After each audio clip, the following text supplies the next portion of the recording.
ಅವರಿಕೆ ಹೂವು ಅಥವಾ ತಂಗಡಿಕೆ ಹೂವು ಅಂತ ಹೇಳ್ತೀವಲ್ಲ, ಅದನ್ನು ನಾನು ಬಿಸಿಲಿನಲ್ಲಿ ಒಣಗಲಿಕ್ಕೆ ಹಾಕ್ಕೊಳ್ತಾ ಇದ್ದೀನಿ. ಹಾಗೆ ಪ್ರತಿ ಬಾರಿನೂ ನಾವು ಕಿತ್ತಳೆ ಹಣ್ಣು ತಿಂದಾಗ ಸಿಪ್ಪೆಗಳನ್ನು ಕಲೆಕ್ಟ್ ಮಾಡಿಬಿಟ್ಟು ಅದನ್ನು ಕೂಡ ಚೆನ್ನಾಗಿ ಒಣಗಿಸ್ಕೊಂಡೆ. ತುಂಬ ಸಿಪ್ಪೆ ಕಲೆಕ್ಟ್ ಆಗಿತ್ತು.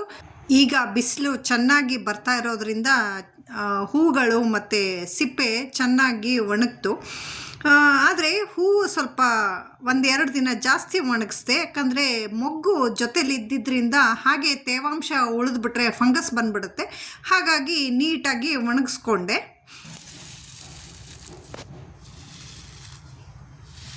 ನೋಡಿ, ಒಣಗಿರುವ ಶಬ್ದ ಹೇಗೆ ಬರ್ತಾ ಇದೆ.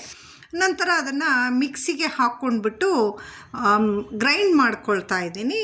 ತುಂಬ ಫೈನ್ ಪೌಡ್ರ್ ಏನು ಆಗೋದಿಲ್ಲ ಇದು. ಎಷ್ಟು ಸಾಧ್ಯನೋ ಅಷ್ಟು ಫೈನ್ ಪೌಡ್ರ್ ಮಾಡ್ಕೊಳ್ಳೋಕ್ಕೆ ಪ್ರಯತ್ನ ಪಟ್ಟೆ.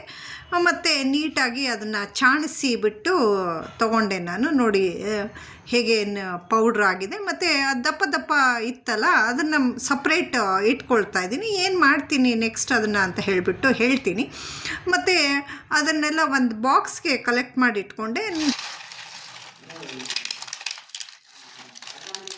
ಸಿಪ್ಪೆ ದೊಡ್ಡದಾಗಿದೆ, ಹಾಗಾಗಿ ಸ್ವಲ್ಪ ಕೈಯಲ್ಲಿ ಅದನ್ನು ಮುರಿದುಕೊಳ್ತಾ ಇದ್ದೀನಿ. ಮುರಿದುಕೊಂಡ ನಂತರ ಮಿಕ್ಸಿಗೆ ಹಾಕ್ಕೊಂಡು ಪುಡಿ ಮಾಡಿಕೊಂಡೆ. ಅದನ್ನು ಕೂಡ ಚಾಣಿಸ್ಕೊಳ್ತಾ ಇದ್ದೀನಿ. ಇದು ಕಿತ್ತಳೆ ಸಿಪ್ಪೆ ಕೂಡ ಹಾಗೆಯೇ ತುಂಬ ಏನು ಫೈನ್ ಪೌಡರ್ ಬರೋದಿಲ್ಲ. ಹಾಗಾಗಿ ಅದನ್ನು ಕೂಡ ನೀಟಾಗಿ ಚಾಣಿಸಿ ಇಟ್ಕೊಳ್ತಾ ಇದ್ದೀನಿ. ಮತ್ತು ಅದನ್ನು ಒಂದು ಡಬ್ಬಕ್ಕೆ ಶೇಖರಣೆ ಮಾಡಿಕೊಂಡು ಇಟ್ಕೊಳ್ತೀನಿ. ನಂತರ ಈ ಕಿತ್ತಳೆ ಸಿಪ್ಪೆ, ಅವರಿಕೆ ಹೂವಿನ ಸಿಪ್ಪೆ ಚಾಣಿಸಿ ಉಳಿದಂಥ ದಪ್ಪ ಪುಡಿಯನ್ನು ಯಾವ ರೀತಿ ಉಪಯೋಗ ಮಾಡಿಕೊಂಡೆ ಅಂತ ಹೇಳಿಬಿಟ್ಟು ಇನ್ನೊಂದು ವಿಡಿಯೋ ಹಾಕ್ತೀನಿ ನಾನು.